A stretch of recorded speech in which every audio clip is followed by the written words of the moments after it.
Hi, and welcome to You in the Spotlight podcast. My name is Mihaela Vlad. I am your host. I am an advertising strategist for women who are building their business around their personal brand. And I have created this podcast because I want to bring in the spotlight other women entrepreneurs who are building their business around their personal brand and they have a story to tell. I want to hear their story. I want to share their story because in this way together we can find more inspiration and more tips on how to go one step further in our business. Also, in some episodes, I am going to share from my experience. I am going to share tips and strategies on how to get more reach and how to convert your followers on Facebook, so you can create a better strategy and you can get the most from the Facebook platform where you are building your business. Also, I want to invite you to go and join our Facebook group. It's the You in the Spotlight community. It's a free Facebook group where you can meet with the other guests and you will have more training and more tips on advertising strategies from me. So see you there. Hi, how are you? Nice to meet you. Nice to meet you too. I'm so glad you accepted my invitation. Yes, absolutely. It's nice to talk to someone from across the world. Oh yes, it's so amazing that you can connect with everyone around the world now with, you know, with the internet and Zoom, and I love Zoom. Yeah, me too as well. Definitely. Yeah, I'm so happy you are here. Let me introduce you to our audience. Okay. So Leslie is an empowerment coach, and she helped other women, yes, other women Yes. with mental decluttering, which for me is a new thing, and I will be so happy to find out more about this. Yes, thank you. Did you want me to segue into that? Yes, please. I will be happy to find out more. Tell me more about your business and how you help your clients. Okay, so mental clutter is really what my business is based around. So it's a real thing, and people don't realize just what mental clutter really is all about. So I kind of typically say that mental clutter is when we're taking a lot of information in. We have a lot of things going on in our lives. We seem to be super busy, or I remember as a kid not being this busy, and we just seem to be really super busy with our lives, whether you have families or not, or just whatever you have your work life. And so you're taking all this information in, and how do you deal with all of that? And I'm talking about not only just all of the negative things that are going on in the world that's coming at you, but at your own daily life things that you're dealing with, whether you're in a corporate job, you have your own business, your family life, all of that. So you're dealing with all of that stuff. So that's like basically outside influences, so external influences. And then you also have what I like to say is your inner talk, your self-talk. So you talk to yourself and you tell yourself all these negative things about you, like how you're not worthy to do things. So you're dealing with that. And also then on top of that, you're thinking of new and better ways to navigate your life. So you got all of this information, all of this stuff, external, internal, that you're working with. And how do you deal with all of that? Because I found, as in my own experience, when you have so many things to deal with, if you don't have an outlet, you can just really kind of lose it. And I've actually had an experience of actually having an anxiety attack because I felt so much pressure from just everything. And so what I do is, through my program, is I help my clients, give them the tips, the tools actually to use, so that they can just, take all of that information, use what's good, work through what doesn't serve them so they can release it, and then be able to have these things in place so that they can navigate daily with whatever comes at them. So that's how I deal with mental clutter, helping my That's clients. amazing because I it's the first time when I hear about this, to be honest, and I'm so amazed that there are tools out there to help us because we all live a very busy life. Yes, of course. And the thing is, with it's just simple things, but people don't realize how simple things are, because when you're in the midst of something, especially something externally is influencing you to the point where you can't even think. And that's kind of like where I'm coming from is, you know, with my background and what I had done for so many years, that I would often say, I feel so overwhelmed, I can't think. And so when you're in that frame, you're in that state of mind, if you don't know what you can do, because you really can't even think of the things that you could do to help Yeah, yourself, you don't know what you don't know. round and round. Exactly. And what is your story? What is your personal story? How did you end up Yeah. with this? And when did Okay. it started? Okay. So I started out as a young girl. I wanted a couple of things. So growing up, I had two completely opposite career paths. So I wanted to be in law. So I wanted to be way back then, they called it legal secretary. And so I wanted to be a legal secretary, or I wanted to be a psychologist. Completely different ends of the spectrum. And in the beginning, my mom, she was very friendly with a lady who was a paralegal, and she turned to me and she said, please don't get into law because it's really super stressful. And I would suggest that if you're going to go for anything, you know, find something else, you know, go out in the world and just, you know, figure it out, but don't go after that particular career path. And so I did end up doing something else for about almost a year, and then I still found my way back to law. So it was part of my career path. So I did start out as a legal assistant, and then over the years started doing paralegal work, and you know, I became a paralegal, and I did that for many years. And as I was saying, I felt overwhelmed a lot of the time because with more responsibility comes more information. You feel more overwhelmed, responsibilities and that. And I didn't have the tools to help me. I didn't know that there were things out there that I could do to help myself. I didn't know about the mind dump. So I had told you about the mind dump earlier. And what the mind dump is really based all around journaling. So I am a huge advocate for journaling. I know some people maybe don't like journaling because maybe they've not tried it, or maybe they just don't realize the benefits of it. But journaling helps you get out of your head the things that are clogging your brain, that are making you Wow. feel foggy. So you actually put everything you want to get rid of on the journal paper? Yes. So, Feel and better? it's exactly, and it's not just negative things. It could be everything. So you might have ideas. You might have plans for something. So, but a lot of the time, I don't know, you could be driving and you have a great idea, but by the time you get to your destination, it's gone. So, I understand what you but mean. So once you put them there, you don't have to think about them exactly, anymore. You know they are exactly. safe, and you don't clutter your mind with all those thoughts that you have to remember.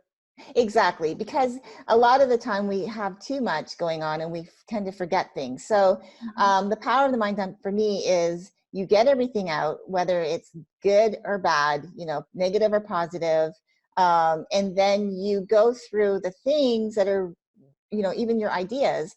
You categorize things, and the things that don't serve you is really best for you, which I always deal with my clients this way, is I say that you cannot just say, okay, I put it on paper, it's now out of here and it's here and I can look at it and let it go.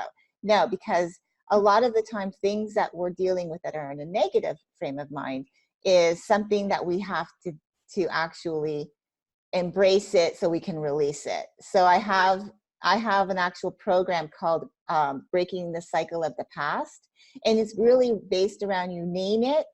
You have to relive what that thing was from your past. You are then able to, and there's steps to go through that, and then you relive it so that you can actually go back through it and realize all the feelings and everything all through it.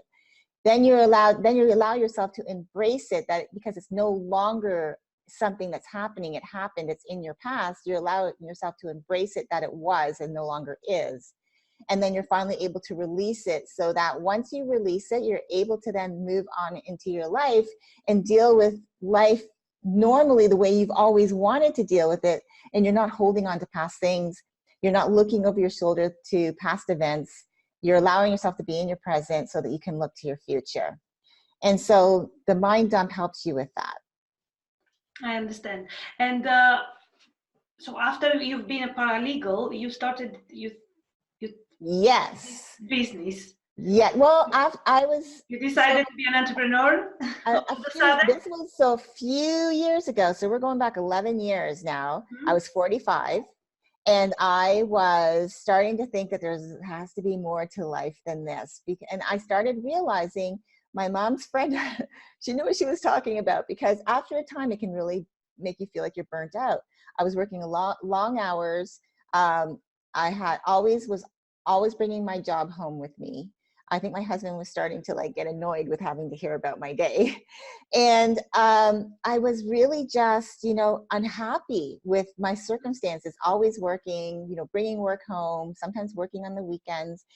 And I really was ready for change. I knew I wanted something, but at the time, because I was in that frame of mind that I can't think, so I realized the only way for me to do that was to actually get myself around other women entrepreneurs who were actually doing something with their lives, and ask them, what are you doing? How are you doing this? How are you managing?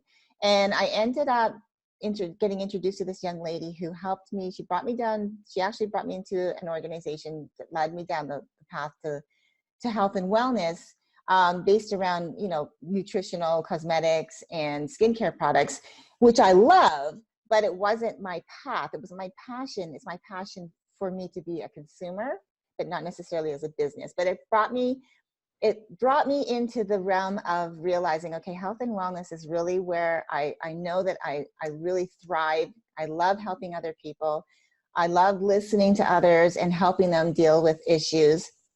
And so I fast forward to 2018. My husband and I, we moved to Las Vegas, which I love. If you've never been, please come. You will love it. And I started just putting myself out there with networking groups and meeting other women and learning about myself, down the road to self-discovery, self-growth, and started putting these tools together, realizing all of these things. I had an aha moment. All of these things were helping me, the things that I was doing, and started realizing I could have a program based around this. And so I started a decluttering business, but it was too broad, because decluttering can be with relationships, it can be with your physical environment, and it can be your mental health. And so I chose the mental clutter because I knew it was something that I needed help with all those years ago. And once I got those tools into place and started using them myself, I'm in such a better place now in my life than I ever thought was possible. Oh, that's very inspiring, because I met so many women entrepreneurs who actually started the business of starting with the personal circumstances where they've been, and thinking about things that you know they could have helped in their journey, and then once you discover this, you say, wow, I could help other people. Sure. And having a passion too, like you have to be passionate about what you want. Like for me, I'm extremely passionate about this and helping other people, because I know how it's helped me, and I know that it works. And I'm so passionate about helping other women. I don't discount men. Men are welcome as well. I know, unfortunately, though, men I find feel that maybe it's showing a sign of weakness, but it's not. It's actually showing up for yourself. But I love to help my clients do that, because I'm passionate about it. And that's, because I'm passionate about it, I'll show up as the person that they need me to be, and that I want to be, that I love being. So yeah. That's amazing. Thank And you. tell me, how is it to be the face of your brand? How is it to be in the spotlight? What are the pros? What are the cons? Wow. Okay. So I always say the beauty is in the journey. So you learn a lot about yourself and what you're capable of. And as I said, over time, it's allowed me to become a better version of myself than I ever dreamed of being. And it's allowed me to have the freedom to schedule my time, more effectively. I have more time to spend with my husband and my dogs. I don't have children, but I have time to spend with my family, to spend with my friends, and I can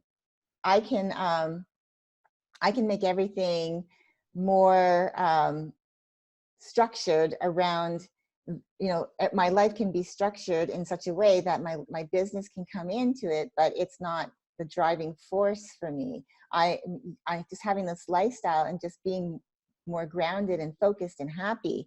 And so that's the pros of it. The cons, if I could say to anyone, is there's no one size fits all. So I know a lot of companies out there give people a template to use, but it's not necessarily a one size fits all, because now we're in a completely different world where there's a lot of online businesses.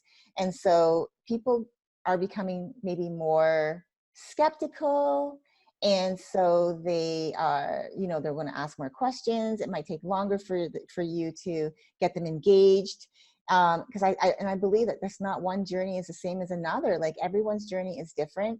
How you connect with someone, how I connect with someone is completely different than maybe someone else who might be in a similar space to me connects with another. It's really just, it's not a one size fits all.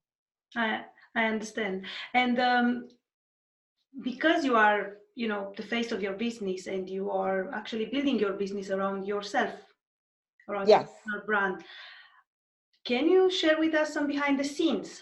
How do you actually do it? Yeah, well, okay. What So are the struggles, the challenges in doing this? okay, so for me, I use my laptop.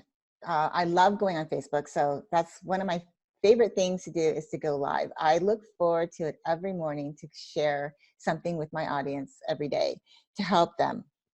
And so I run, as I said, I do my lives on Facebook, and that's not a struggle for me, because I just love doing that. The only time it becomes a struggle is when Facebook is having issues. But my webinars or workshops have been mainly through Zoom, using it as the Zoom meeting feature. So I'm still in the learning process of how to use a webinar app. And I know that Zoom has that feature, but it's just getting outside of my head, saying, okay, it's not as scary as you think it is, and just doing it. So that's behind the scenes. A lot of the time, photos that that I show on my personal page, or on my business page, or on my Instagram page is usually, it will be on my website once it's up and running. It's just really other people, friends, family that have taken photos. I find a lot of the time that those show and capture the true essence of you. I do think that it's good to have a really good headshot and actually get professional pictures done. But I also I'm looking for a photographer, but I want somebody who understands that it's not about having the perfect picture. It's having the right types of photos that people can look and say that I'm approachable, and not that I'm out of reach. Yeah. So those are some of the behind the scenes for me. And how is this impacting your personal life? How is it important? Well, because these things that I use, again, for like Zoom, using Facebook Lives, for me is connecting with my audience, is connecting with other people. It was really funny, I was given an actual challenge to do 30 days of lives. All right.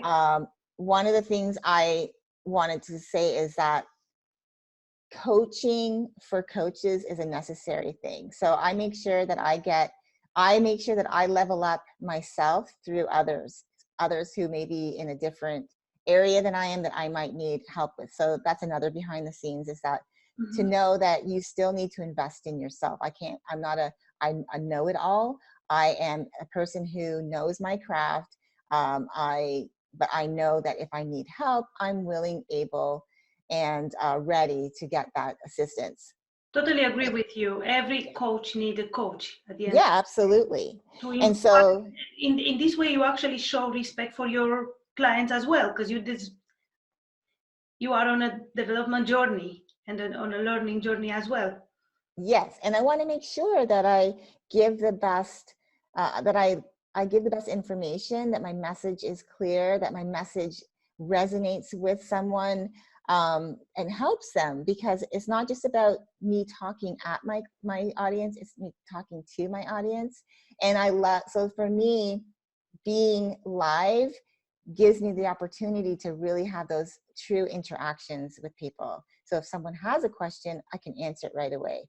or a comment, or just, just being, it's almost like we're in each other's living room, but we're not. Yeah, So but being live, it's a great tool to interact with your people and build an audience, because in this way you can create connection. yes, and building a community is really important to me. I want to build a really good community of people, not only that I'm helping, but I also want to build a community of people who are in the same mindset, that they care about themselves, they care about other people, they're in that service-based mindset. It's the others, when they say the customer is always right, it's more like you want to show up for others as providing real value to them so that they really get something out of it. And having that mindset that I want to help, I want to serve you as to serve, and when I say that, to serve you as the audience, that gives me great joy. I understand. And if people want to get in touch with you, how they can get in touch? So they can go on my Facebook page. So I have a business page, but if they want to just check me out on my regular personal page, I always tell, come and see who I am really. Mm-hmm. And so my first name is Leslie, and my last name Gaudet, Gaudet. So on Facebook, you just look for me there. I'm going to insert a link anyway to your Yeah. Facebook page or Yeah, Facebook profile. so you can go to my Facebook page or my regular page on Instagram. I'm on Instagram. I have a page there as well. Or, just like I said, business page, regular page. I like to say people come onto my personal page so you can see who I really am, and my So there Instagram. they can follow you. And they can follow me. Yeah, sure. And then if they want to email me, they can also email me as well. So I know you're going to put the link in for that too. Yeah, I'm going to put the link in for your email as well. But before we finish, can you give us a piece of advice for other women entrepreneurs who are doing the same, like in the same industry, on the same path, not necessarily in the same niche, to help them, something that helped you and can help them to go one step further in their business? Sure. So it's funny that you asked me. So I did a live today, and it's really about basically checking yourself so that you start taking action, because a lot of the time we have ideas, we want things to do with our lives. So I always say, today I said, stop making excuses. We can always talk ourselves out of doing something. We can always find a reason not to do something. And then stop waiting for the perfect moment, because there'll never be a perfect moment. You have to just take action right now. And then the last one, because I had just written it here, is knowing that failure is a fact of life, but it doesn't have to be the end of everything. Because if you are willing and allowing yourself to fall down, but you get back up and you get back at it, you are not failing. You are just figuring it out how to make it work, and it does. But if you don't get back up, that's when you fail, because you're only failing yourself. So if my biggest piece of advice to anyone who wants to start something is, number one, if you're going to start a business, be very passionate about what that business is. Make sure that you're very passionate about it, because it'll help you to show up on those days when things get tough and when you don't feel like it. Make sure that your biggest why, your why for doing it has to be really big. Like, why are you doing what you have this purpose to do? If you don't have a big why, you won't want to show up. There'll be days you won't show up, like going to the gym. Yeah, exactly. Yeah, we can talk ourselves out of it. Able to if you choose what you like, it's so amazing, because doesn't matter how you feel in that day, you will be able to show up. This is a very good advice. Yeah, thank you. So thank you very much. Thank you very much for accepting to be here with us. I am absolutely sure that we all will get a lot of benefits from this discussion. And yeah, it's something that it's first time I hear about it, to be honest. Oh. Yeah, I mean, not that I never heard about clutter in my mind, my mental clutter, but I didn't know that there are tools to help you, and there might be people around, coaches, to help you with this. Exactly. And for the listeners, it's so amazing, because we in this day we all need it. Exactly. And, for the listeners that are watching this back, I would love to be able to offer them. I put together a gratitude presentation. I just love to offer that to them for free because I really feel like gratitude is really the good place to start your day. I always start my day with an attitude of gratitude, and I believe that gratitude will get you through just about anything in life. So, all they have to do is just email me and I'll send them the copy. That will be amazing. I will put this in our comments, so Okay. people, if they wanna get in touch with you, you will be able to give them that. Sounds great. That's amazing. So they will have Yeah. somewhere to start from. Exactly. Yeah. So Gratitude is thank you so much. I'm so happy and very honored you accepted to be here. Thank you, Hila. It's really a pleasure to meet you. That's the power of social media, that we're able to be on the other opposite sides of the world and be able to connect like this. So thank you so much. I appreciate you reaching out to me and allowing me to be a part of what you do. Yeah. Thank you so much for supporting me. Okay. Thank you for watching. Don't forget to go and join our You in the Spotlight community, the free Facebook group, where you will meet the other guests and you will meet other women entrepreneurs who are walking on the same path, and you will get more training on how to reach more customers and how to create your advertising strategy. See you there.